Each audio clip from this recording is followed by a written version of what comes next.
Good morning, it's Sonia, Profiling Manipulation. So I have another question here that I'd ask the person who left it. Would it be okay to respond in a video fashion? So here we are.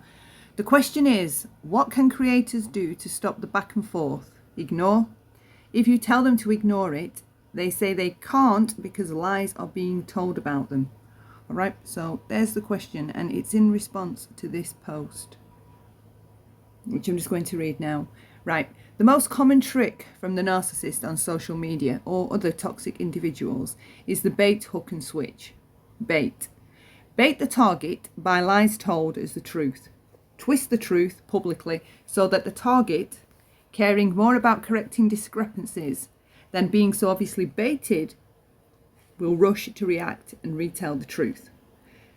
And then there's like a little side note underneath. People hate to be lied about. It's their easiest trigger to tap into, to use against them. So that's the bait process. Hook.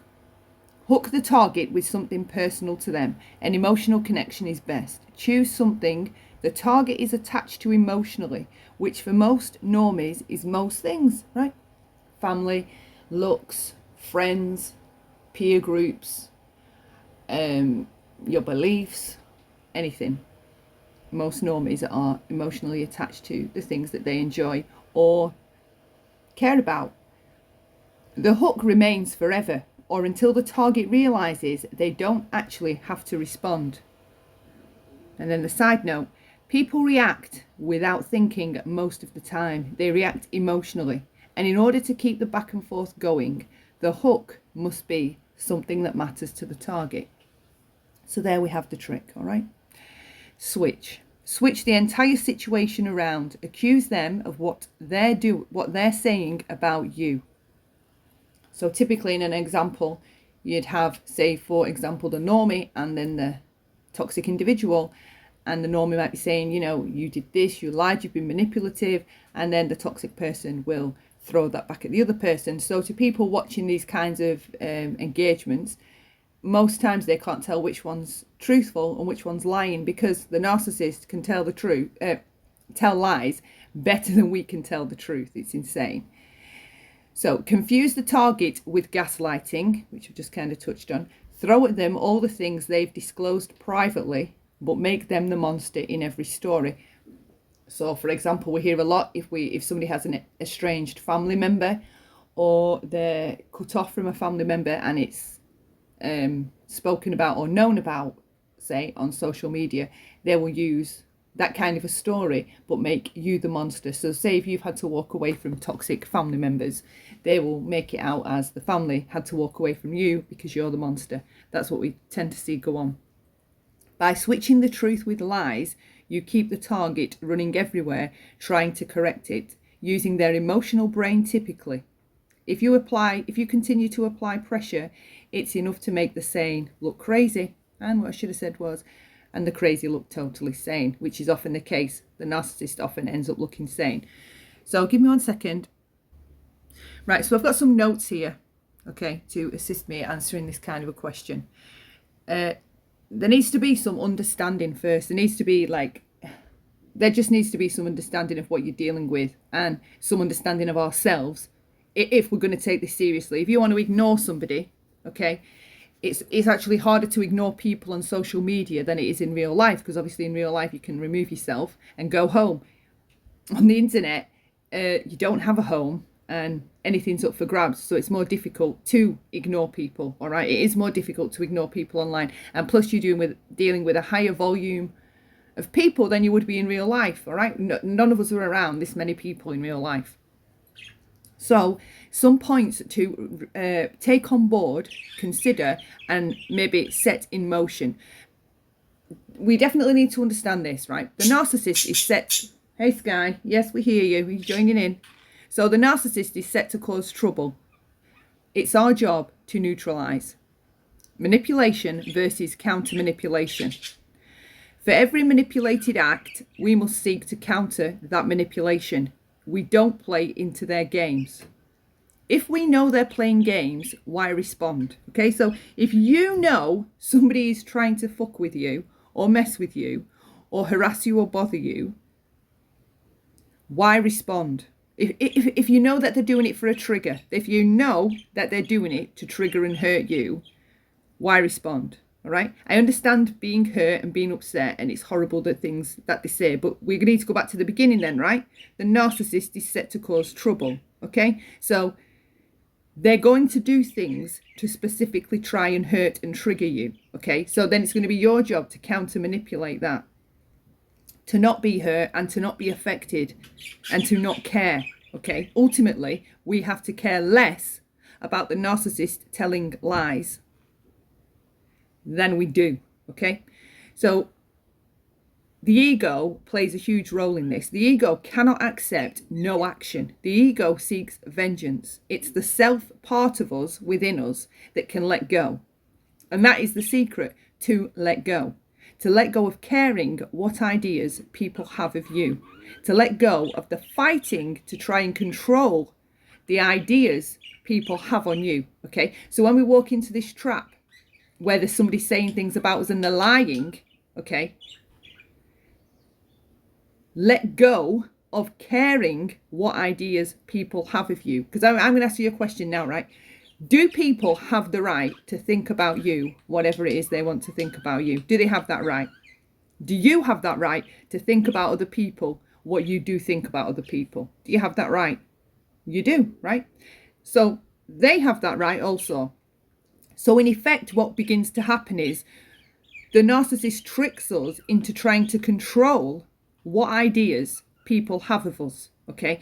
Instead of it being more a case of, you can say what the fuck you like about me, you can tell your lies to the core group of people you're around, okay? And I'm not going to pick it up, I'm not going to have a reaction to it, no matter how hateful, because I'm not going to keep going over there and winding myself up by looking and listening.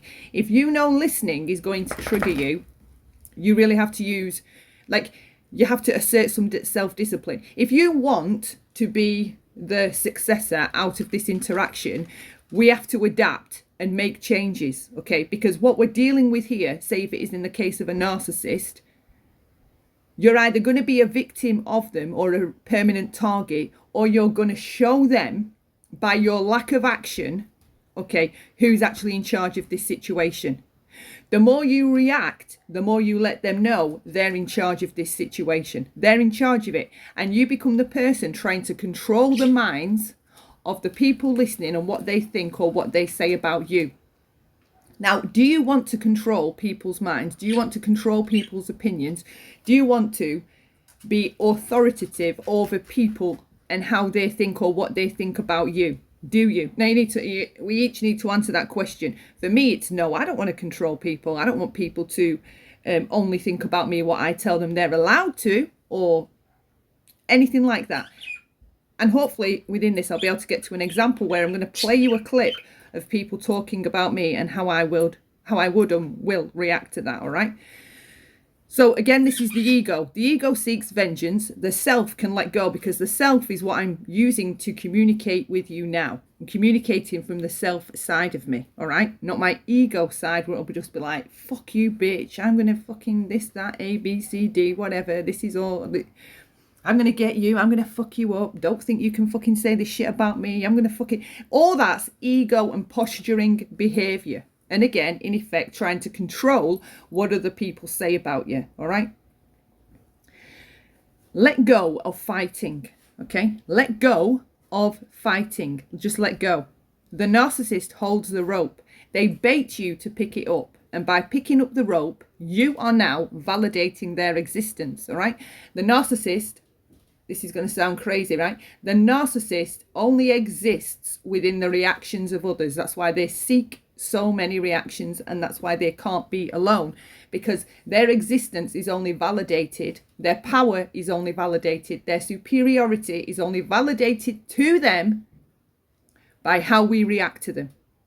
If we don't react to them, the narcissist feels inferior, like a nothing, like nothing. If they don't get a reaction from us, they feel like a nothing, like they don't matter, as though they have no power, have no control, all the things of which they seek, all right? You validate that what they say is important. Nobody reacts to things they don't care about. And you can tell me 100 times you don't care about what they say. If you're reacting to what they say, you care, okay? And within that, some self-psychology is necessary, because if you can understand what it is that bothers you so much, right, you can get one over on the narcissist. That's how you get one over on the narcissist, okay? You're being manipulated to respond from the beginning. So listen, if we're all rational and having a reasonable conversation here, and we totally understand we are being manipulated to respond from the beginning, why would you respond? If you know that's what they want you to do, why would you do it? Why would you do it? Why? I understand that. If you know that someone's trying to play a game with you, why play into it? Each of us have our own reasons why we may play into it. Some of us may be toxic. Some of us may be unhealthy. Some of us may be narcissistic ourselves. Each person's reason is individual to them about that, why they respond when they know there's manipulation involved. The triggers are triggers. The things that trigger us are signs. They're messages. A trigger, whatever you feel triggered by, there's a message within that, usually of something deep within that needs healing, okay? Sitting with the triggers is helpful in unraveling the cause of the triggers. So if you use the self part of you and be self-analytical, right? Do some simple self-psychology and figure out what is causing this trigger, why you hate so much to be lied about, why it has such a ferocious or visceral reaction, why it causes such a visceral reaction within you, right? Why that trigger occurs. If you can figure out why that's happening in the first place, you can solve this entire problem, to care less about what the toxic person is saying over there. All right. It's not just, this isn't just simple. Like, people ask me this question all the time. What can I do? What can I do? They won't stop. They won't stop. And they never like the answer. And I know now people are not going to like the answer, because it requires that you do some self-work upon yourself instead of me, which I think is what people want me to do. They want me to validate the person that's being harassed and say that the narcissist is the bad person. Okay. But we want to know I'm not here to lay blame or say who's wrong or right. I'm just here to try and educate how you can go about this in a better, more peaceful way, all right? Unless you enjoy the entanglement and the fighting, because nobody wins, all right? How do you, right, so start again. The narcissist knows your triggers better than you know them, and that's true, okay? The narcissist is able to scan us, talk to us a bit, you know, get to know us, press some certain buttons here, there, and everywhere, see how we respond and react, talk to us, and they begin to know our triggers better than we know them, all right? They'll know things that will trigger us that we aren't even aware of yet, because we've never been in that situation yet. They're ultra smart at reading people, you can't forget that. How do you affect somebody that knows your triggers better than you? Well, by neutralizing the trigger, all right? You neutralize the trigger. Why do you have a problem with somebody telling lies to strangers about you? Now, someone years ago asked me this question. Sonia, why do you care so much about what strangers think about you? Why do you care? Okay, so what if they're saying this? Or so what if they're saying that? And I'd be like, yeah, but they're telling them like I've done A, B, and C, and I haven't. And they'll be like, but you don't even know these people that they're telling it to. Who cares if they believe it? Do they have a right to believe it? And do they have a right to say it? That's what ultimately it came down to. And I had to accept the fact that, yes, people have a right to say whatever they want about me. They have a right to think whatever they want about me. That is self-enlightenment. And all the things within this comment that I'm just reading of mine now, they are really helpful tips. They're gold. If you understand, they're gold, all right? These kinds of tips that came to me from years of this stuff, doing the wrong things or finding the right information or talking to people or asking questions, whomever, right? These little secrets and tricks are the things I was taught, and they do work, All right, but people never like the answer, and I never liked the answer because it came back to me. Instead of me complaining about the narcissist telling lies, the person who I'm talking to is saying, yeah, but what can you do about that? What can you do? Well, why do you care? Right? It becomes about me. Instead of focusing on them, you need to bring that finger pointing back to you. Why do you care so much? Do you want to control what people think and say about you? Well, no, I don't, actually. No, I don't. I don't want to be that type of person that wants to control what other people can say about me. No, because I don't want to be like that. And again, that would be narcissistic, attempting to control, direct, or order people to only say things about you that you like to hear. Okay, so where are we up to now? Right, so asking the question, why do you have a problem with somebody telling strangers lies about you? Okay, you need to figure that answer out. It's probably unique to everybody. For me, it goes back to childhood and never being believed. My mum would always think I was lying if I was telling her something that my sister had done to me, or she would always say, stop lying, stop whinging. So I did have a trigger within me that rose up whenever I felt like somebody wasn't believing me. It would rise up like a bit like a panic, okay, and very emotional. I don't want you to think I was very, very consumed with caring about what other people thought about me. But I'd been raised to be like that, to constantly be like, what will the neighbours think? What will the neighbours think? Why are you wearing that? You can't go out looking like that. What will people think? I was brainwashed with those kinds of thoughts and ideas and conditioned to care about what people outside of you think about you, okay? And all that was unhealthy teachings that I've had to unravel and fix. So when this question is presented to you, why do you have a problem with somebody telling lies to strangers? It will be individual and unique to you, typically, okay? But a lot of us, from my experience, have the same kind of stories. We weren't believed as children, so we find it triggering as adults when people tell lies about us, okay? That's what it came down to for me. Maybe it's something different for you. You'll have to look at it. Self-acceptance is ultra important, okay? I think this is one of the most important things in this comment. I can accept who I am, flaws, faults and all. I'm not saying that every day it's perfect, that I have healthy love towards myself or even healthy like towards myself. That's something I'm working on. But that I accept everything I am. So if somebody was to come to me and say, you've lied about being abused, or you've lied about a sibling, or you've lied about an ex-partner, I know I haven't. And my self-acceptance is more powerful than their bullshit, okay?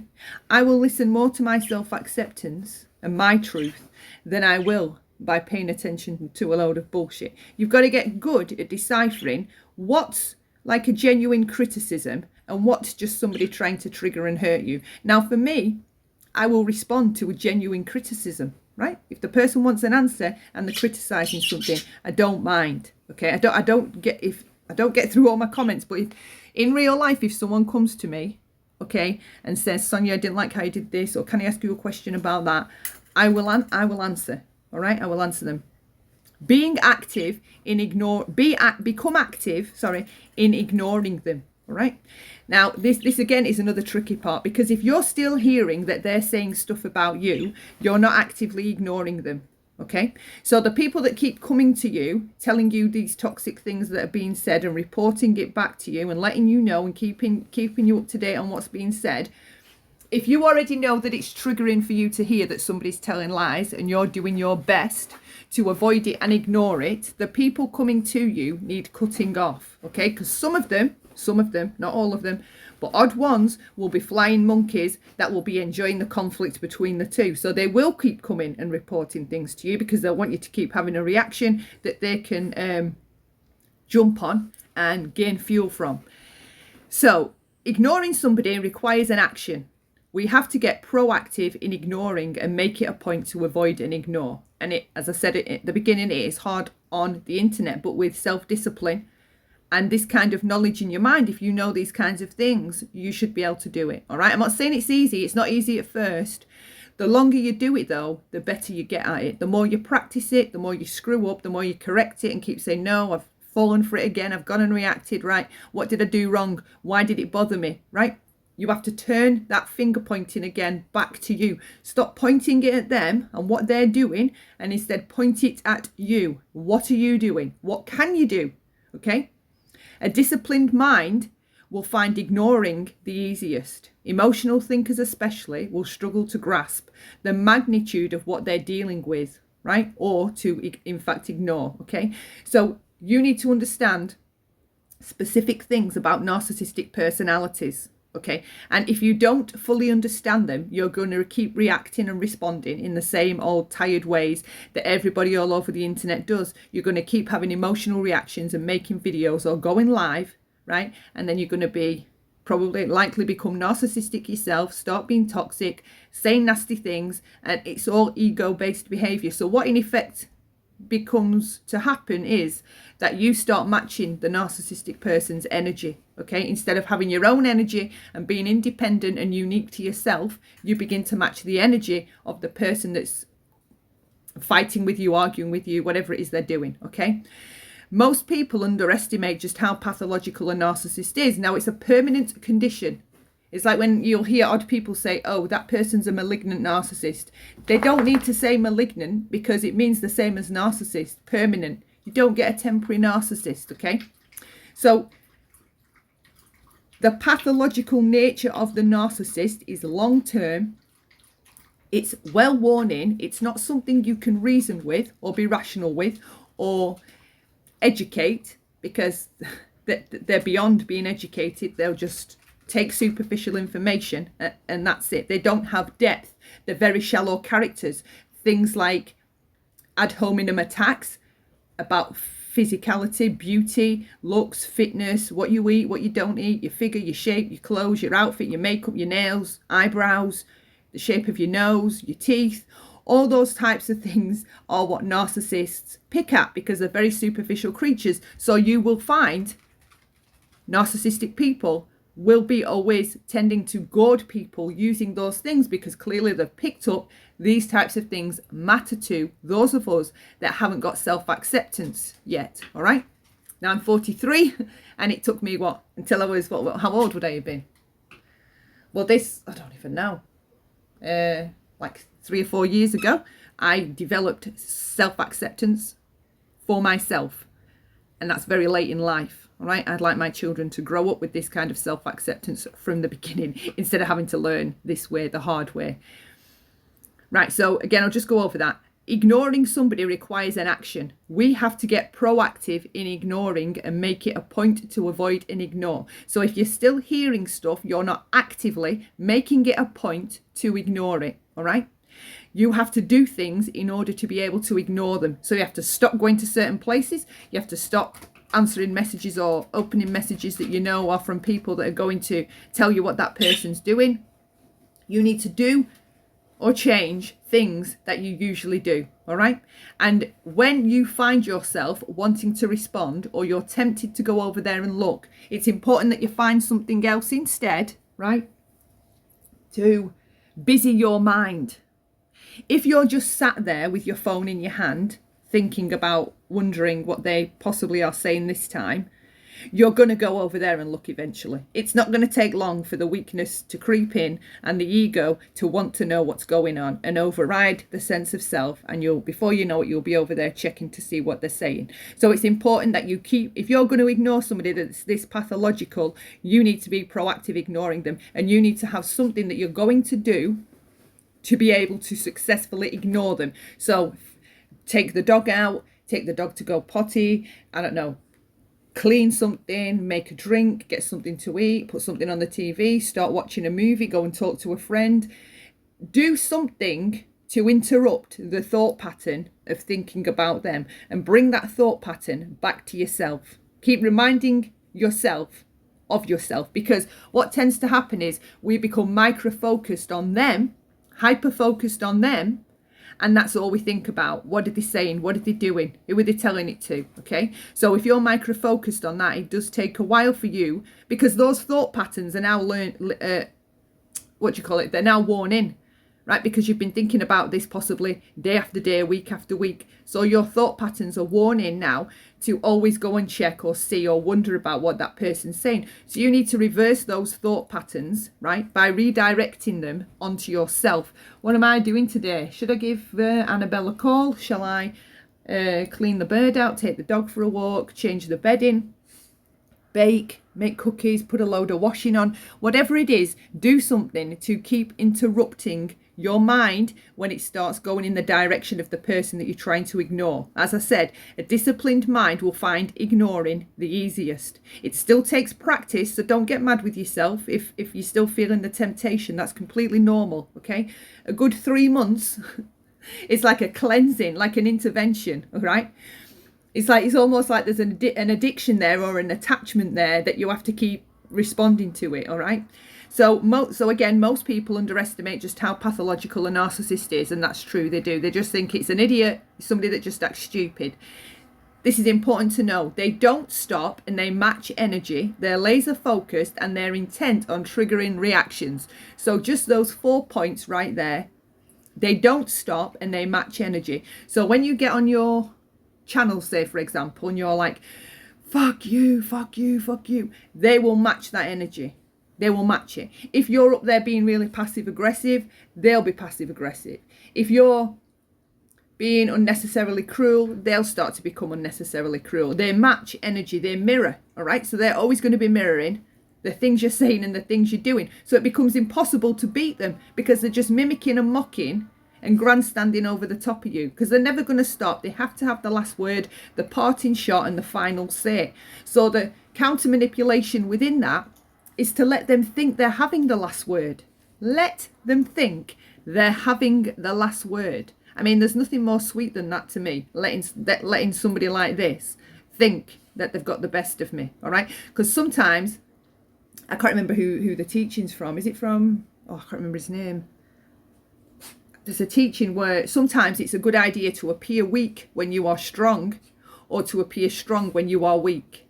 And for a narcissist, or being around narcissists, this is like, what would you call it? I don't know. I can't think of anything. As usual, my mind's gone blank. But it's like counter manipulation again. Okay, so letting them think they've got away with it, letting them think they've got one over on you. Let them think it. Let them think it. You know different. You know what you're doing. You know that you're counter manipulating them, and they've no clue. All right, they've no clue. And again, so if we know all this, all the above up there, why do we bite? And this is kind of important. It's our ego. It's all ego-based behaviour. The ego hates to be slighted. It's all ego, or tends to be. The ego feels wounded when slighted and then likes to posture and justify. Okay? Whereas we can just recognise and heal the slight, which would be the trigger, which I mentioned further up, by acknowledging and processing it. And again, this is what a lot of people really don't like to hear, because it requires they have to do some work, right? And it is painstaking work. It's difficult, but it's healthier for you in the long run. And you are becoming, what it is this is a stage of you becoming more enlightened. Okay, so don't fight it. Go with it. Recognize and heal the slight by acknowledging and processing. If we've got healthy self-love, right? Or say, for example, we had a sister or a friend that had a trigger, wouldn't we encourage that person to heal that trigger rather than to keep being hurt by that trigger? We absolutely would. So why do we not do the same for ourselves? Figure out what the trigger is that the narcissist is attached onto, right? The hook. Figure out what the hook is, because this hook can stay forever. And if it's something like you don't like hearing people telling lies about you, that hook's pretty much permanent, because you're always going to fight back. And the narcissist has got you on the end of this fishing line, completely baited and sucked in. Okay? You don't want that. You want to counter manipulate that. You want to stop falling into these kinds of traps. If you know they're a trap, get smart. Okay? I don't understand why nobody would want to get smart after learning it's a trap. I hope that answers the question. Thank you so much for the question. If you have any more questions, feel free to leave them below in the comment section.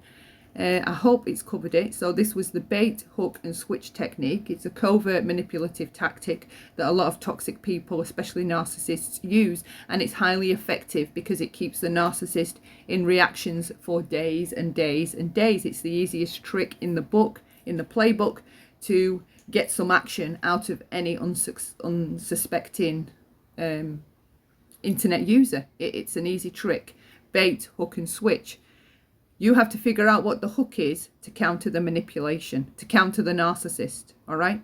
And the hook is usually something like, we don't like being lied upon. But again, I remind you, answer the question for yourself. What is it about other people hearing lies about you that affects you so much?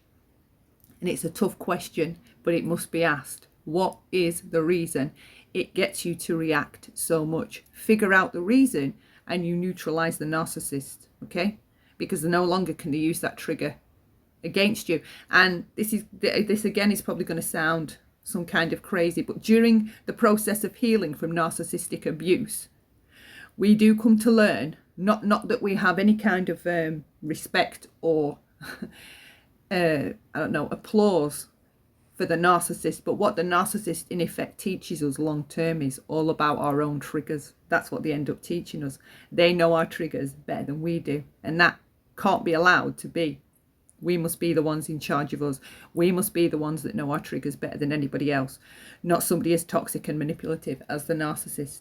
So thank you so much for listening. Please leave a like or dislike below. Share any thoughts or opinions, or if you've got some insight you could add to this subject, please feel free to leave it below.